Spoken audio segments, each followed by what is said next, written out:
Alright guys, welcome back to the channel. We are still here in the deserts of Arizona, but we'll be making our way shortly as a family to California, which I'm really looking forward to, but I'm also going to miss the trails around here. Like I've mentioned in the past couple videos, the trails are just limitless. You can literally turn off at any point on the side of the road and find a trail that will lead you into the desert. So it's really like a mecca of overlanding, and especially for the motorcycles, since they can get on those tighter trails, you really can spend months here and not see half of what there is to do. So it's an amazing place, and with that being said, I want to show a little bit more of it before we end up leaving. In this video though, I really wanted to show the current rig setup and our living quarters, because it's pretty unique to our usual style of travel. Usually we're spending full time in the Jeeps, and then now in the new truck, or just on the motorcycles if it's me and Peter, and we'll head out on the trail and then camp out on the trail and then keep going. But this time we actually brought our 2016 Winnebago View with us, our RV, which was our first ever travel vehicle. We used it a lot when we first started traveling as a young family. Obviously that makes sense when you're just getting into it. But then as we got more adventurous and started going towards Jeeps and more overlanding style travel, it hasn't been used as much. So it's pretty nice to bring it out again. It's been really nice to have on this current trip. But we'll probably be putting it into storage fairly soon and then heading out on our usual style travels again. But before we do that, I wanted to show you what life is like on the road with the RV and adventure motorcycles, because even though it's not my really my style of traveling when I am traveling, I prefer to be as rugged, I guess, as possible, preferably on the motorcycles and staying out of towns as much as possible, just because I like that. So this is new for me, but it's starting to kind of grow on me. I really am enjoying it. This isn't going to be a review or a walk around of the RV at all. I'm probably not going to show much of it at all, but I just wanted to give you guys a sense of what it's like. So the main benefit to RV travel is obviously having all the luxuries of home, like a sink, stove, shower, toilet, stuff like that. But also for us doing YouTube, it gives us a great space for editing. I have my mouse, keyboard, and laptop here, which obviously is a lot more comfortable than just working on a laptop for hours in the front of a Jeep or something. And also charging ports and stuff like that. Being able to come back from a trip and charge everything and kind of reset before going out on the next one has really been a big thing. So yeah, before I talk too much, basically I'm going to be kind of showing you guys around the RV, and then I'm going to be gearing up and heading out on the motorcycle to show you guys around more, like I mentioned. But then also I want to talk a bit about the motorcycles, because I know some of you guys aren't familiar with me and my brother's channel, The Adventure Guys, that we did a couple years ago, where we bought the motorcycles and geared them out and did a whole bunch of trips like that. So for those of you who did watch that, this will just be a nice refresher on the basic modifications on the bikes and our story. And for those of you who haven't seen any of that, first of all, you can go back and watch that. There's tons of great videos on there. But then also my brother Peter will probably be revamping that channel fairly soon, so there'll also be new content as well. So yeah, it's going to be a fun day, and now it's time to give you a brief look at the 2016 Winnebago. Alright guys, so to keep it simple, up front at the top is where I sleep, at this little loft bed. And it's actually really comfortable. It also has a reading light in case I'm ever reading or just need to see around. And then in the front of the cab here, the seats turn around so you can kind of have like a living room seating area if you really want to. Then there is the main kind of living dining area, which is where the table and couch are. This can be put down and make another bed if you need one. And then there's also tons of storage up above. And then of course there's the kitchen area, which has a 2-burner stove as well as a sink, and then tons and tons of storage for bowls and plates and stuff like that, as well as the main TV. Then over here we have the bathroom sink, as well as some more storage for all of our bathroom utensils, and then also a little closet area here with the microwave above it. And then of course here in the back we have the bathroom, which we'll keep closed, partially because it's kind of dirty with all of our towels from the hot tub, but then also just for privacy reasons. Here we have the main queen bed, I guess. This is where Peter's been sleeping, as well as all the storage for your clothes. And there's also another TV back here, right here. We're just using that to hold up the curtains, the privacy curtains. So yeah, that's just a quick little glance at the RV. It's 26 feet long, I believe, so there's quite a bit of room, especially compared to what we're used to in the Jeeps and in the truck. So yeah, that's a brief little tour. Now I'm going to get geared up and we'll head out on the trails. Alrighty, time to get geared up. I'm going to be wearing my climb gear today. Even though we are riding in the desert, it's still pretty chilly, obviously, since it's winter time. And that's why I'm wearing this today. It offers a little bit less off-road protection than, say, our Alpine Star gear or our Liette gear, but it's much faster to put on. The whole thing's waterproof, and like I mentioned, it's a lot better wind blockage and heat preservation. Personally, I prefer this suit the most on most of our trips, just because it's extremely comfortable. It's easier to move around because there isn't as much armor, but as far as sliding on pavement and basic crashes off-road, it's more than enough. It's an excellent set, and it's really the perfect adventure gear in my opinion, just because it kind of covers all the bases. It's ventilated enough with all the different zippers you can unzip, where you can ride in basically any temperature. It does get uncomfortable, obviously, once you reach a certain point, but it's very versatile. And then in combination with my CD adventure boots that are also waterproof, I'm basically 100% waterproof except for around the neck, but that's pretty hard to avoid anyways. I can fully walk through rivers up, obviously, until it reaches past my boots and not even have to worry about it. So it's a really nice set, and yeah, like I mentioned, it's by far my favorite riding gear yet.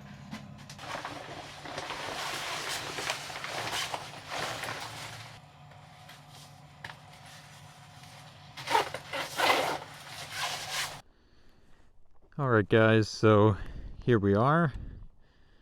Like I said, there's the campground we're staying at, a road, and endless trails all that way. So I'm all geared up. I don't have all my baggage or tents or anything with me.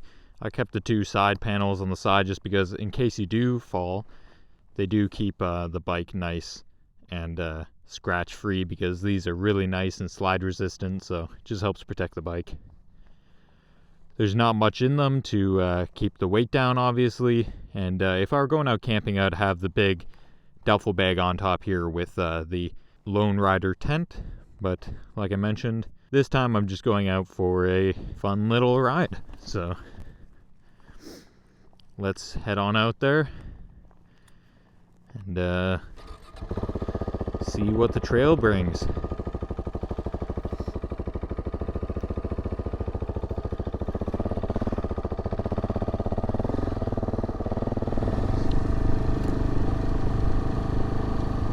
So my plan right now is to kind of get out of the flatlands here and make my way towards those mountains. Kind of like I did last week, although that was in a different spot. I'm going to try and head up into some different mountains and see if I can head on some even more difficult off-road trails. Although I'm not, that's not the whole point of going riding, it'd just be an extra bonus because it's fun. And with the motorcycle, I can do some more adventurous stuff. Because first of all, it's a motorcycle, so the off-road capability is obviously going to be a lot greater than most vehicles, at least in this sort of terrain. And also the Jeep wasn't able to go into 4-wheel drive, so the trails were kind of limited last time I went out.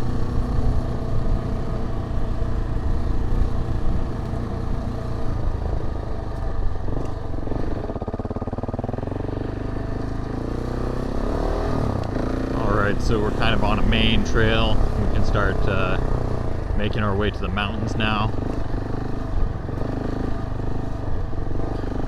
It's kind of loose sand and gravel here. So I'm going to keep my speed relatively slow for sand, since I haven't ridden in a while, and also for other traffic. Since this trail is kind of right outside camp, there's a lot more traffic. I mean, it's still pretty slow going, but there's more than last time, say. So the main thing I have to watch out for is people walking, although I think we kind of exited the area where people would be walking, unless they're going on a really long hike a while ago. But I have to watch out for side-by-sides, just because they have flags so I can see them coming, but I don't have a flag, so I don't want to be the cause of any sort of accident.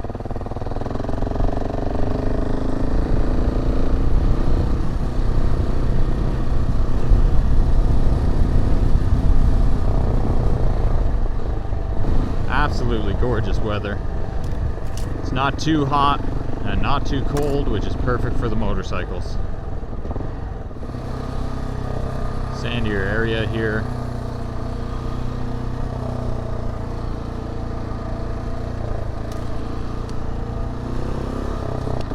But the motorcycle is obviously handling it just fine.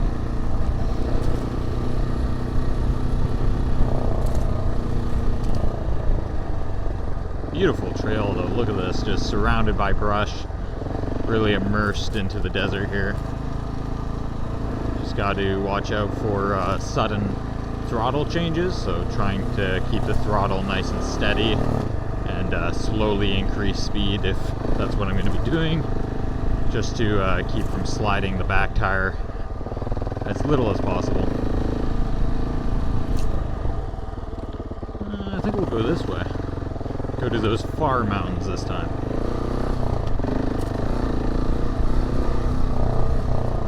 Looks like a fun little berm here.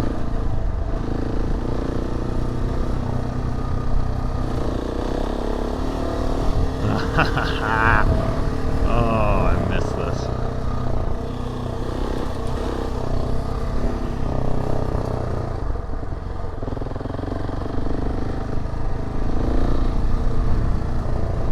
Pretty neat when you get kind of the white sands and then you cross one of those more red rock paths, because then it gives like a cool marbled earth effect, which just looks really neat. You get a little bit of rockier sections as we get closer to the mountains, but again, this is all just playtime on the bike. I'm always amazed by the capabilities of the KTM 690s every time I come back on after traveling in the Jeep for a while. The Jeep is obviously an extremely capable vehicle and can carry your whole house with you basically on trails like this, but the speed of travel on a motorcycle is unmatched, because you don't have to worry about the weight or the rocking of side to side, and bumps are just little tiny divots. That's a cool drop into a washout. But then also, no matter how crazy a trail looks or rocky like right there, you only have to worry about 2 tires instead of 4. And they're obviously a lot thinner, so as long as there's one semi-smooth trail a couple inches wide, you're barely even gonna notice the bumps or anything, which makes you be able to drive at a much greater speed than most four-wheeled vehicles.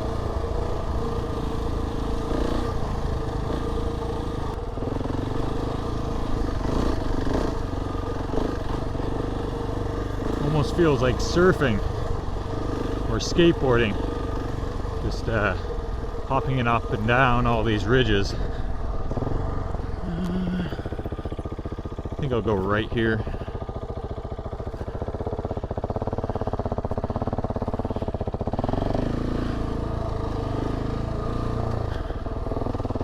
Oh wow, look at all these cacti.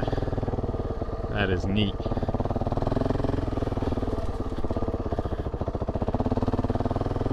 So I'm gonna see if there's a spot up high with a nice view where I can park, and then I can talk a bit more about the motorcycles. So I'll just keep riding until we get there. So as you can see, there are trails upon trails every time, even on this one. If you want to go somewhere else, you just take a right or take a left, and there's different difficulties, and they're all marked well by orange tape or just really well trodden like the one I'm on. So you can really kind of create your own adventure and drive to whatever your comfort level is, which I think is pretty unique.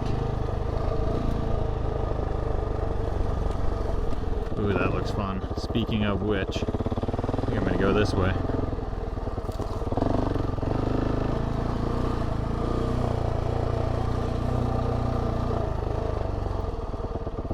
Ooh, getting a little more tight here. And keep it in first gear and just kind of crawl through, just since some of these are blind corners. You don't want to come tearing through just to find a big drop off or something to get hidden, you know. Like right here. Wow, what a beautiful trail. We'll just keep heading up, see where it leads us. Woohoo! Oh, there we go. This looks fun. Left. Ah, take a look at that. Woo-hoo-hoo-hoo! Talk about a view. Man, oh man. Let's park it here for a bit. Wow. Look at that. What a gorgeous view. Looks like a golf club as well. Wow. Now that looks like a fun trail. From up here you can really get a sense for what I was saying, how there's trails everywhere. Because with a bird's eye view like this, you can see them just winding through everywhere behind all these mountains and into canyons. Now this is what I love about heading out on the motorcycle.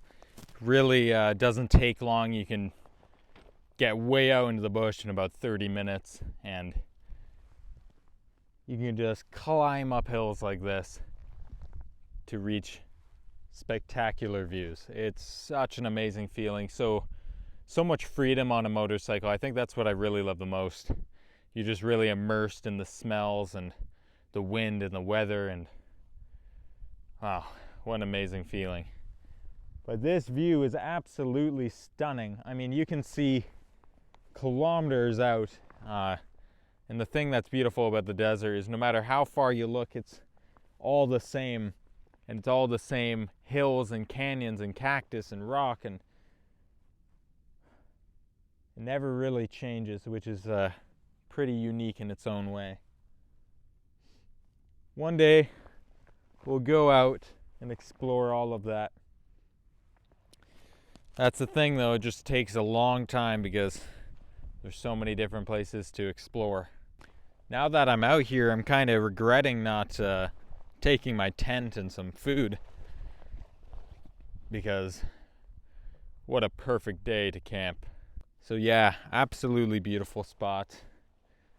And I think it's the perfect spot to show you guys around the KTMs a little bit and kind of show you some of the modifications we did, because obviously these are not stock by any means. For those of you who are just interested in overlanding vehicles, or if you're planning on, adventure biking at any point, then I just thought you'd like to take a look. So that's what we're gonna do. Alrighty guys, so I think the best place to start, because it was one of the biggest modifications we made to the bikes, but also because it was one of the first, is the Raid Garage fairing we added. Like I said, this was one of the first modifications because it was a really important one for us. Not only does it raise your speedometer and turn signal and oil indicator and all stuff like that up higher where it's more visible, because on the original one it was tucked in right under the handlebars and it was kind of hard to see, but it also allows us to mount much better lights. The stock ones weren't bad compared to some, but they were still kind of like a candle when it got really dark. So these two new lights are incredible for their size. They're extremely bright, and it also has a high beams option, which is great for when you're off-road. But the main function of the fairing is wind protection. So this does make it kind of keeps the wind off of you while you're riding. It doesn't do much since it's one of the smaller race versions, but it does help a lot. It was noticeably steadier on highway, especially at higher speeds and on windier days. It's also got USB charging ports, which is great because it can reach right up to my backward facing GoPro, but also if I have to keep my phone charged for navigation, then it can do that as well. It's also got a bar, which is currently where I mounted my GoPro, but that's where I'll be mounting something like a Garmin Tread or some sort of navigational device when I get one. The next things we added, and really important ones as well, are these Circa handguards. I mean, it goes without saying that any protectional piece is worthwhile, but these are especially worth it when you're going on off-road trails. First of all, it guards your hands really well, but also stops your brake and clutch levers from breaking, which actually happens a lot if you don't have them. And as you can see, these ones have been worn. They've obviously been through quite a few crashes and keep the bike from getting too much severe damage. It just slides along on pavement or on rock and really protects the bike. As well, here we upgraded the mirrors to these double take ram mirrors, which are very sturdy but can also be folded away so that when you don't need them, they're not in your way, and when you do, it gives you more than enough view. Actually a lot better than the stock ones. But also, since they're movable, if they hit a branch, they're not just going to snap, or if you crash, they're not going to snap off. They'll just fold away, and then you can put them back whenever you're better situated to do so. Down here you can see we also mounted some Outback Motor Trek racks to guard more of the bike. These as well are very ground up because they've been used a lot, especially when we were learning.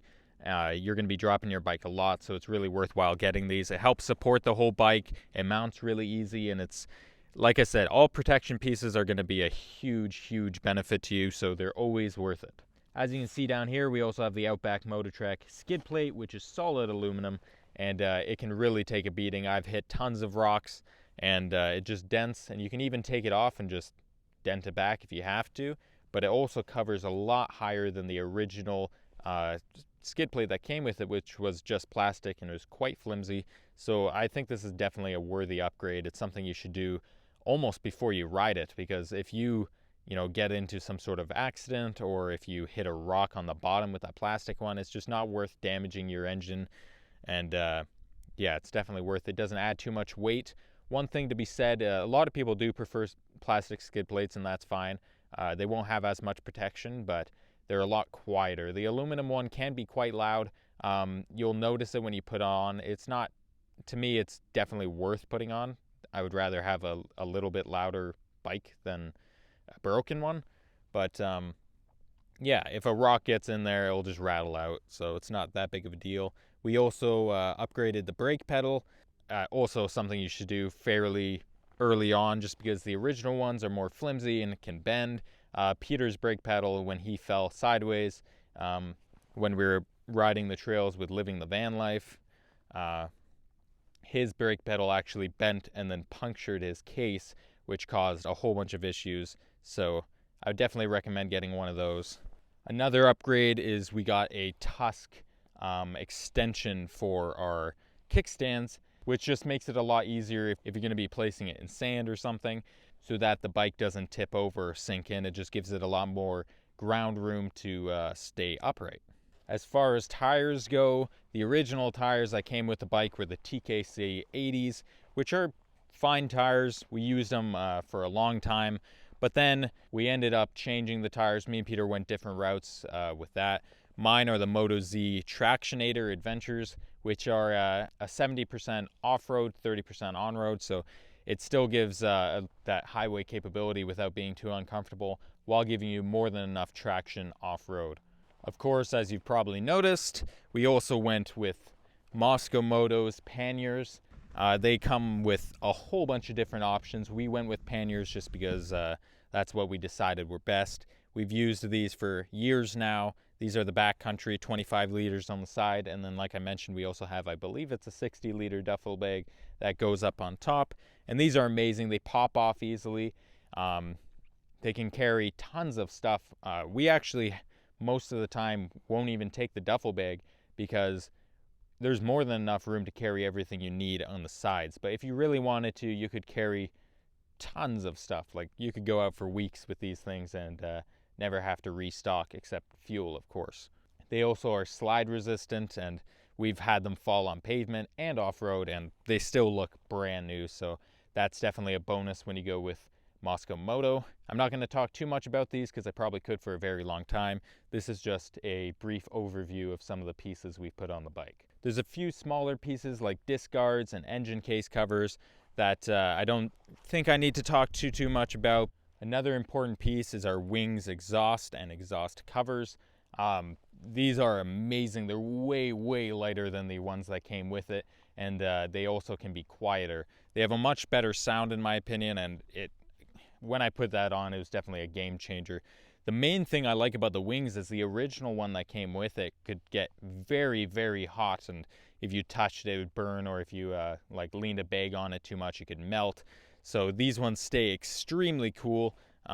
They've got a carbon fiber cover, which helps with that, as well as carbon fiber guards that come with it that can cover the pipe, and you can get them to go all the way along. We just got the main one that will be resting by your leg, but they're absolutely amazing, and you lose like 11 pounds when you put one of these on compared to the stock ones, so it's definitely worth it.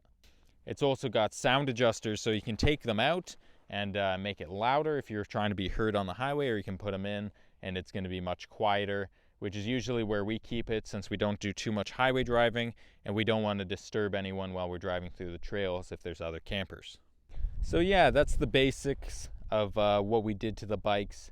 It definitely made it more of an adventure bike than the original Enduro it came with. It's a little bit heavier than it was before, but it's got way more protection. It's more highway capable and off-road capable as well. We also did some re-gearing, which I forgot to mention, so we re-geared the bikes. But yeah, just an absolute beast of an off-road machine. These are 2021 KTM 690 Enduro Rs. They're already, as soon as you buy them, great off-road vehicles, but these are just some upgrades that we thought were necessary, and I have no problems with any of them. If I had to do it again, I wouldn't change anything. I think the bikes are perfect for what we're doing. Anyways, I hope that gave you guys some ideas. That wasn't a thorough walk around. It was just kind of a brief overview of what's on the bike. But yeah, I think I'm gonna keep exploring some of the trails. We'll follow a few more of these mountain passes, and then we'll head back to the RV tonight and get some dinner. But we still got a few hours left of daylight, and I want to use the most of it. So I'll see you guys on the road. Had some side-by-sides, about 4 of them, come asking if this was the way down to the wash. I guess since they saw me up here, they just assumed. You can see there is that beautiful looking trail down there, which was what they were trying to get to, and I just told them I wish I knew, because I would love to ride that too. But this is definitely not the way unless you want to go falling down a cliff. So here we go.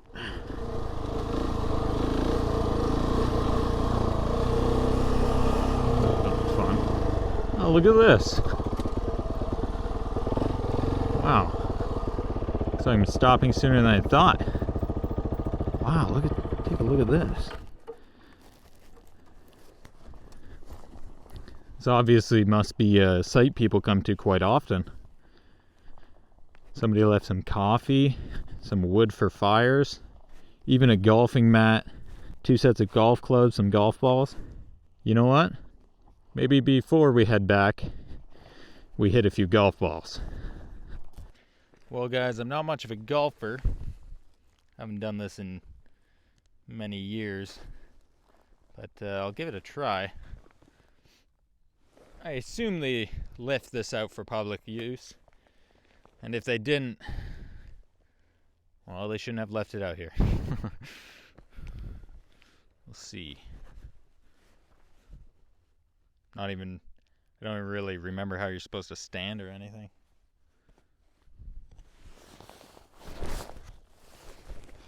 Nope, that's not how. Let's try this again. These sticks are a bit short for me.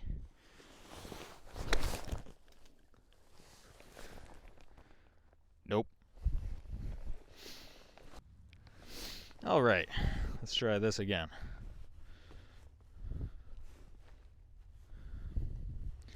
Okay, bend your knees. Woo! There we go.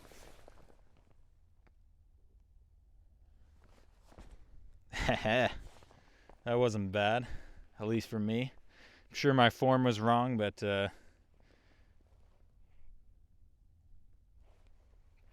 basically any hit out here looks like it goes a really long way because it's just a cliff off the other side.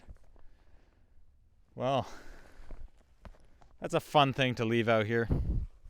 This is obviously some sort of meetup place. Thank you to whoever left this out. Gave me a little bit of fun. So, I'm not sure if the camera shut off before I left or what, but I'm, just in case, I'll repeat it. I'm heading down the trail now. Gonna make my way towards the camp in town, because I'm getting pretty hungry. Riding a motorcycle really can take a lot of energy out of you, especially when you're an off-road trail because you're standing and sitting a lot. But while I was mentioning that last time, I actually tipped over on the bike and had to pick it up. So that's exactly what I mean. Another thing that can take a lot of energy out of you is picking up a 400-pound bike. And that's another reason why you have all the protective equipment on your bike, so then nothing happens when you drop it.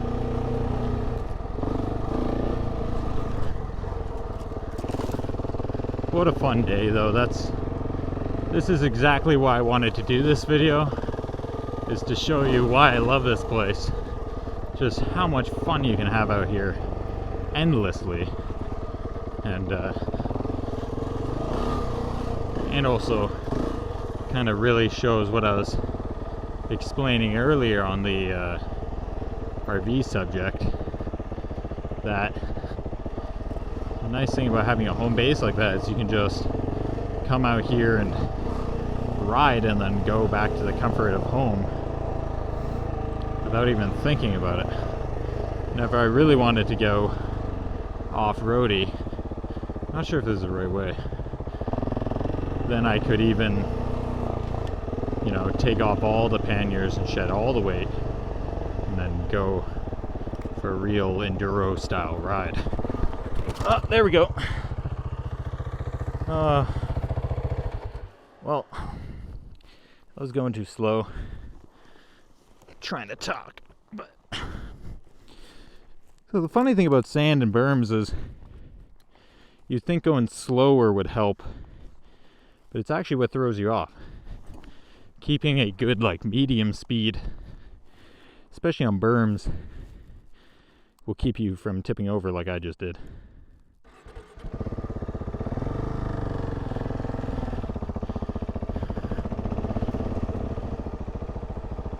Well, these trails are tight and sandy. Look at this though, that is neat. Oh my goodness. I'm just gonna crawl my way through here, but wow. What a beautiful trail. This would be neat in the Jeep. here, we're hopping out of it.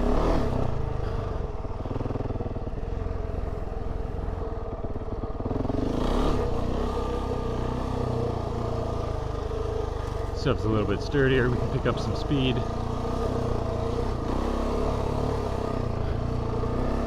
And yeah, this is leading me the opposite way of where I want to go, but I'm not really complaining. Now this is getting fun. Except that's a tight corner. There you go. Boom, boom, and we're back in the wash.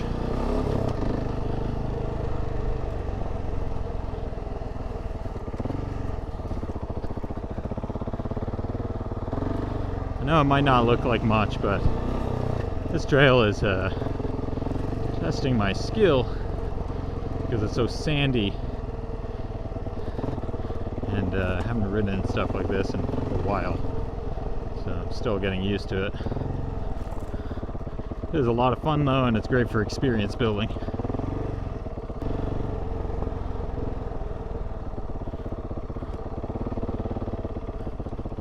I have no idea where I'm going.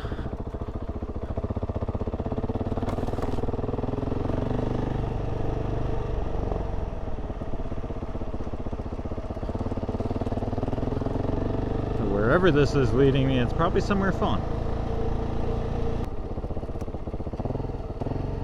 Okay, so this is an actual named trail then.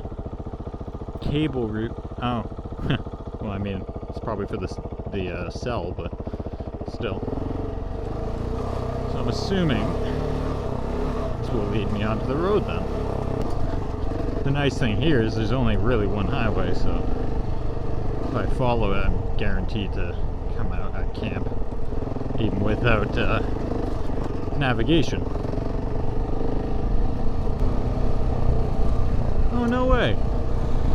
You know what? I think this is leading me directly to where I need to go. Huh. Awesome.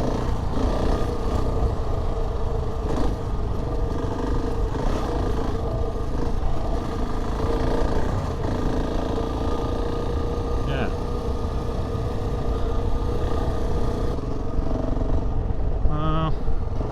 This is a different campground, but we're at the road, so just take the highway back.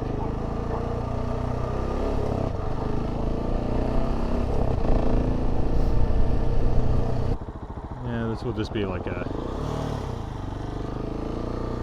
30-second highway drive.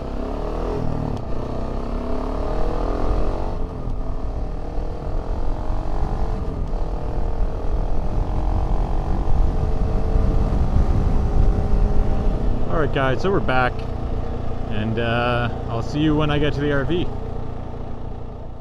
Alrighty, we are back. Oh, is that my dog? Is that the little guy? Is that your bone? Alright guys, thanks for watching this week's episode. I hope you guys enjoyed seeing what life can be like at camp, especially with the RV. Like I said, this isn't something we usually get to do, so it's really been a lot of fun to be able to have kind of a home base and then head out on adventures. We're going to be heading into California very soon as a family to go hit some trails with our good friends Brad from Trail Recon and Marco from Overland X, as well as Marco's wife Georgina and their daughter Paula and her husband David. We've all been friends for a very long time, and I'm looking forward to hitting the trails with them again. So stay tuned for the next video where we explore the Anza Borrega. And as always, a special thank you to those of you who have subscribed to my Patreon channel. Your support really means a lot, and it helps me to keep doing what I love doing, which is making these videos and bringing you guys new content. So as always, I'll see you guys next week.